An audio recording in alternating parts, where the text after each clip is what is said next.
Greetings, brothers and sisters in Christ, and welcome once again to SJEN TV Presents Men on a Mission. Hi, I'm your host, Bob Zeke, and today we're going to speak to another gentleman who's been on a faith journey and has a great story to tell on his journey along the way. So if you would, stay tuned. I'll be right back, and I'll introduce you to my guest.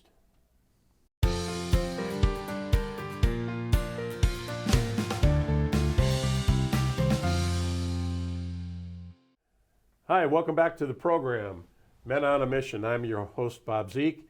I'd like to introduce to you today my special guest, Mr. Lou Holtmann. Lou, welcome to the program. Thank you very much. Pleasure to be here. So excited for you to come and join us today.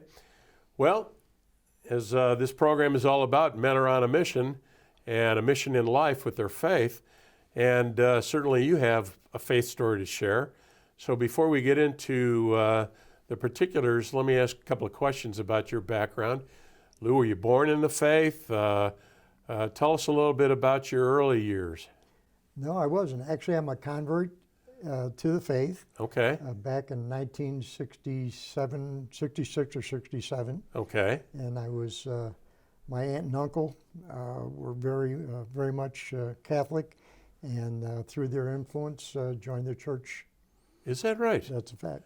So your parents, what faith were they practicing or anything? They didn't really practice faith in general. We came from a split home, and I went to a variety of different churches in general, but then when I got my adult life through the experiences with my uncle and aunt.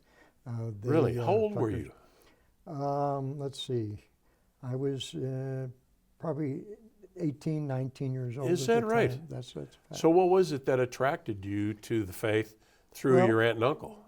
Just through my uncle's life experiences in general, and his faith, and my aunt's faith in general, just got me involved in some of the things with my uncle, who was Knight of Columbus. And although I was young at that time, just went to church several times with them and so forth, and just. Did you recognize something, something unique in his spirit or something that attracted you? How would you describe that? I think it was just the inner speaking that you get from God's voice, that you hear, that you don't recognize. I mean, something's going on here, right? And this is where you need to be. Wow. And then going through the Mass itself, it was just very profound. And as a result, what a grace to have that sensation and to feel compelled to follow up on it. That is such an incredible grace. No question.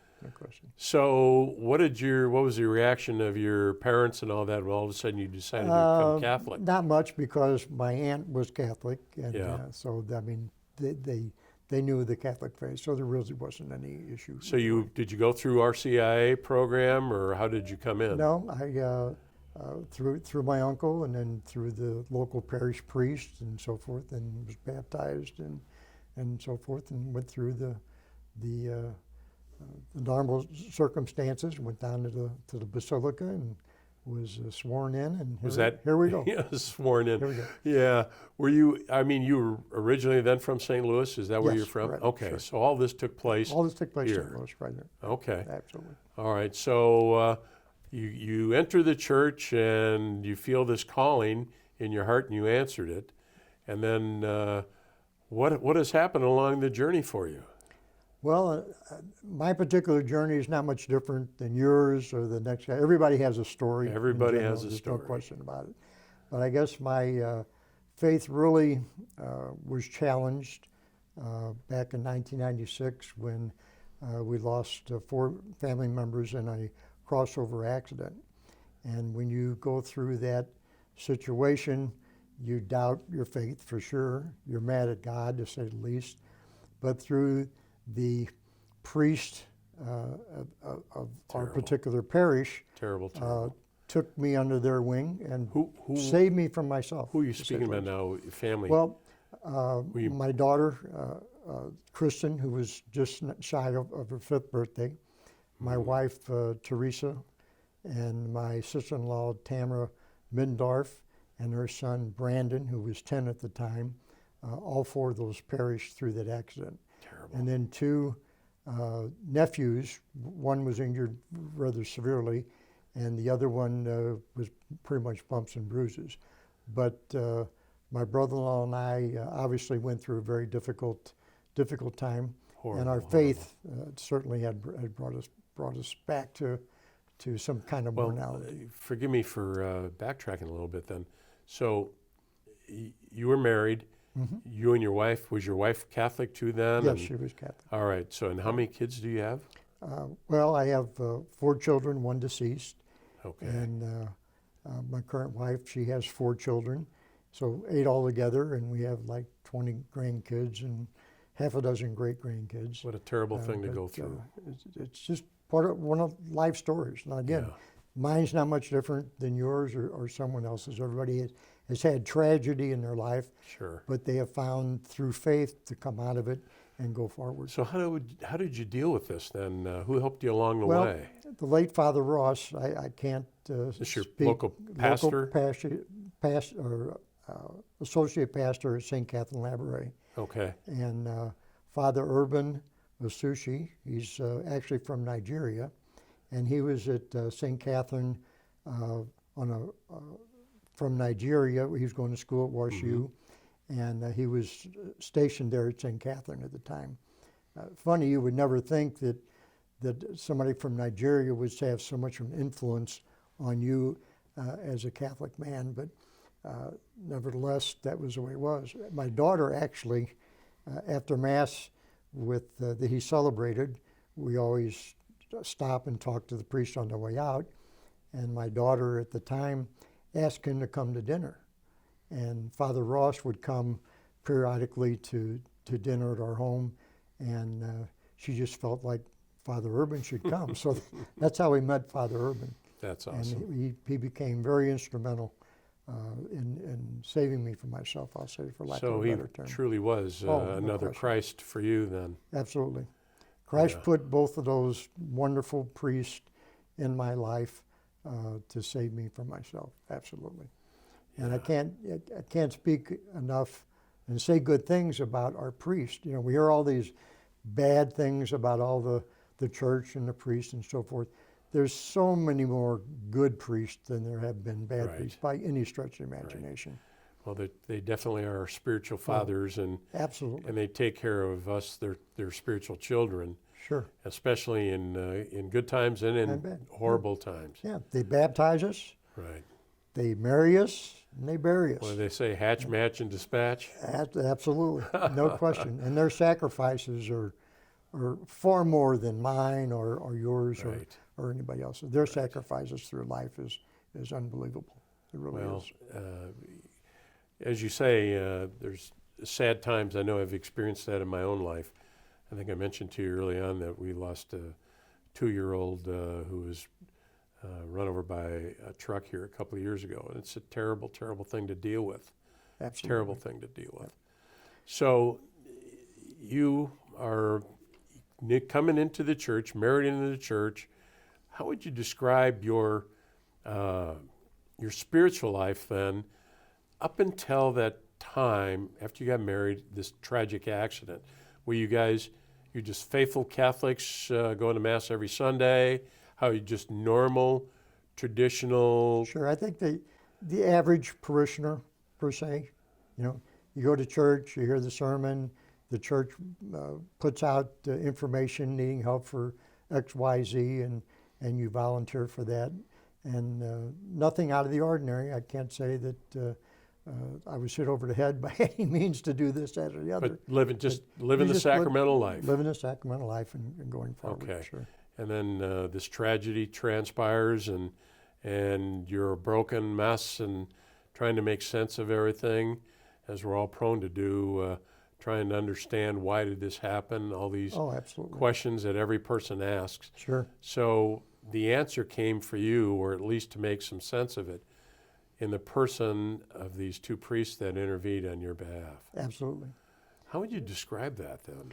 Well, it's Father Ross and Father Urban. Basically, you can be mad at God. It's okay, because these things you don't understand, Right. and you can't understand. Right. And even though you go through your daily life and daily months, years, and so forth, there's always that reminder. But through God's grace, I am so blessed with my family, my wife, and my family, children. They are all so great. And faith is in their life as well, which makes all the difference in the world. There's no question about it. I'm so proud of all of them that Could faith you is in their imagine, life. on that note, it's interesting to reflect on it, even in my own case. How do people get through these horrible things that happen without having a relationship with God? How do you explain that? I can't, because I know without those two great priests, I probably wouldn't be here today. No question Right. about it. Well, I mean, but through adversity, right. you find a way to be positive and do things and find things to make life go on. Well, through it all and then through their intervention, I guess the one thing you would probably say is that God gave you the grace to try to heal from the hurt and everything that comes with that. Absolutely. And then God loves us so much that He's not going to leave us in that state. He comforts us with different ways or means, and certainly it sounds like these two spiritual fathers were a great impact Oh, no and a question. great asset for you. Absolutely. What a great service, and I could see how you would gravitate to, because there are spiritual fathers there, right there. They're crying with us and Oh, absolutely. laughing with us and All the above. doing everything they All the can above. to. Absolutely. All the above. They're not immune too, as No. we well know. Absolutely. Absolutely not. So after this very tragic event, then, and you're putting the pieces of your life back together, how has God manifested Himself in your life? Well, God has a plan. We don't know what it is, and we question it all the time, at least I do for sure, on the different paths that are led. I mean, after the accident, the positive thing that came out of that, obviously from family and priest and so forth, we started a non-for-profit company, Citizens for Safe Medians, to raise money for MoDOT so they can put up these barriers to keep from crossover accidents from taking place. So we did that with a couple of years. So where this happened, there was no barrier in place? At the time, correct. Okay. So the St. Charles coroner, I saw a story with him on the news. He was so sick and tired of going to, here in St. Charles, having to pronounce people dead from crossover accidents. So we started this non-for-profit just to make awareness to people and try to collect funds, because MoDOT, as we all know, there's not enough funds to do everything. Right. But obviously this was, with our family, was very important Right. to get this message across. Right. So a couple of years we raised several $1,000s to give to MoDOT to make that happen. So through that process, after MoDOT took that and went forward and was able to get funds appropriated through the House and Senate, every year they do so many miles of road. Now Highway 70 from St. Louis to Kansas City and 44 from St. Louis to Joplin has those barriers. 55 is off and on, and they're still working on Thanks that be to particular God for area. that. Exactly. But I mean, it's So- unfortunate it had to come as a result of great tragedies Sure. that have happened to other families similar to what you've experienced. But at least you picked up the need for this and raised conscious public But awareness to it's this. not just me. It takes Sure, I know. hundreds of people. But it's a collective effort. There's no sure, question about that. No question. So besides that, I mean, what else have you Well, I been got doing, and involved. how's God manifested Himself in your life? I got involved with the Knights of Columbus. One of your previous guests, Mick Gillum, got me involved at the state level, and through the subsequently state deputies after him appointed me to different committeemanships in the state, and I've been very involved with the Knights of Columbus and the Meet Life campaign, which Mick explained, placing ultrasound machines in Missouri.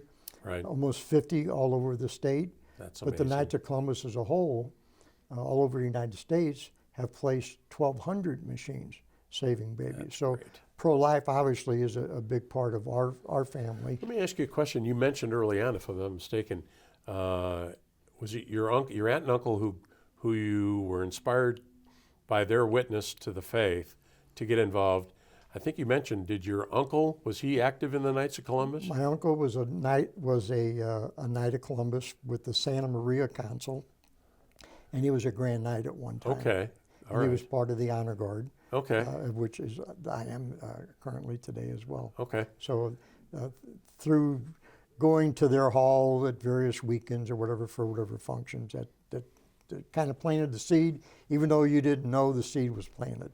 Yeah, so So you kind of all saw a the- little bit what was going on with Exactly, those guys. Exactly. So you when you entered the church, did you enter the Knights at that No, time, or I what? didn't.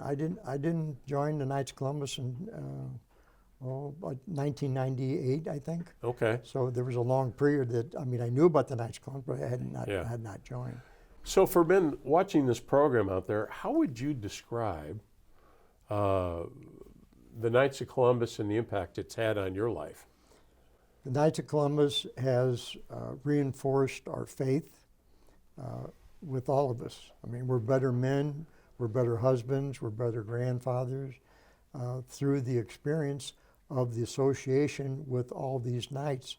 In Missouri, there's 43,000 Knights. Wow. And I can tell you, I've been all over the state with either the Meet Life campaign or the Special Olympics, being a chairman of those two particular things over time, that the camaraderie and the faith that all these men have to step forward and do all the good things that they do, it is inspiring, to say the least. So it's been brotherhood for you guys too. Oh, then, hasn't it? absolutely, no question about Yeah. it.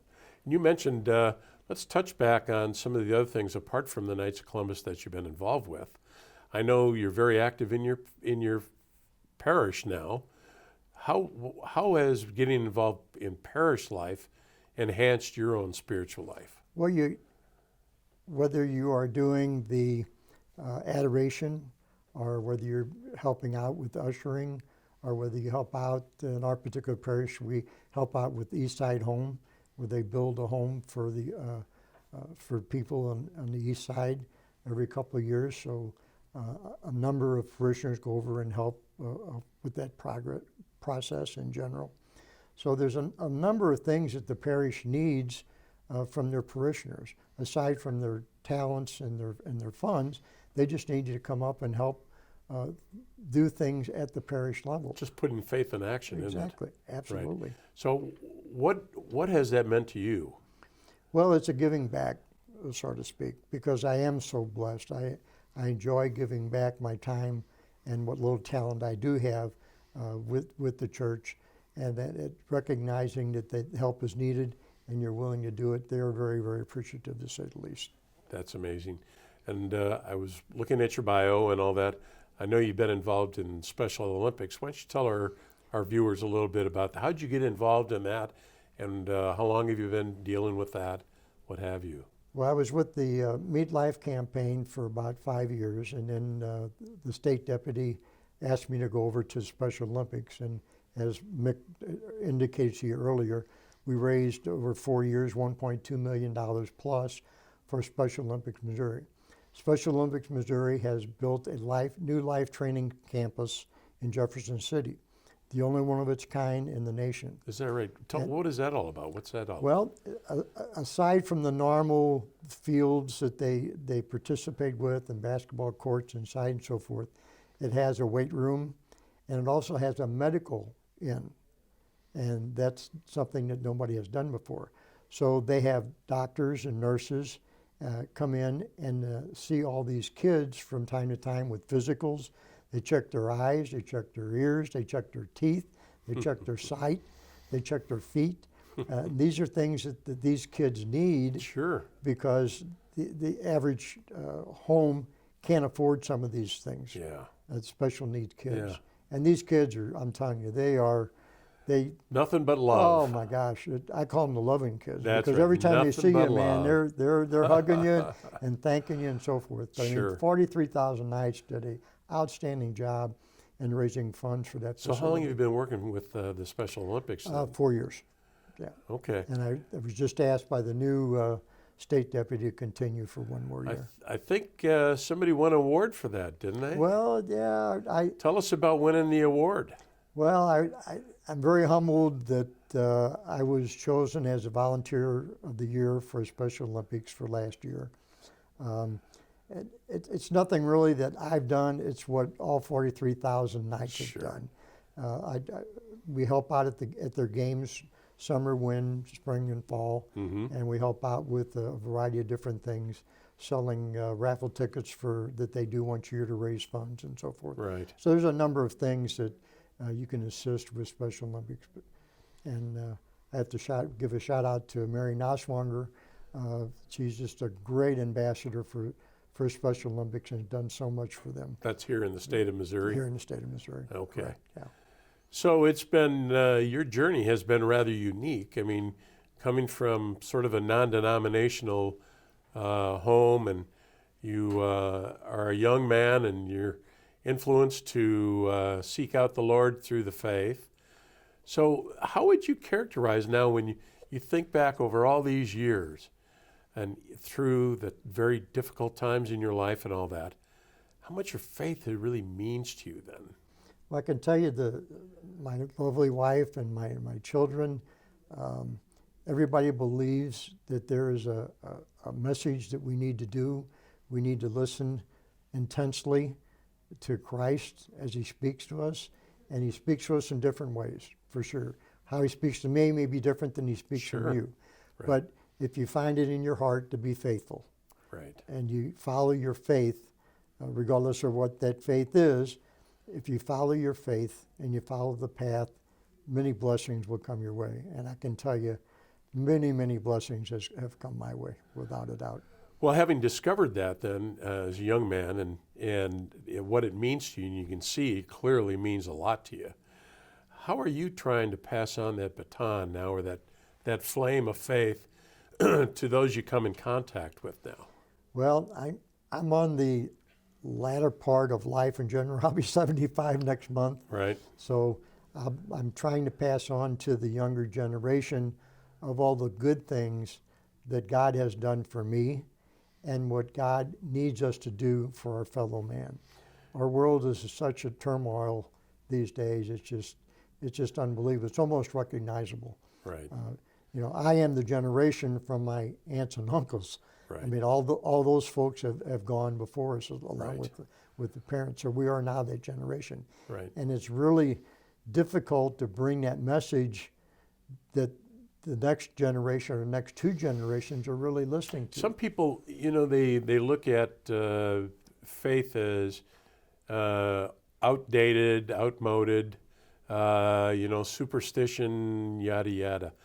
How would you answer people who criticize being involved with faith in your own life? Do you think that by being a man of faith that your life has been enriched, you're happier, there's more peace in your life?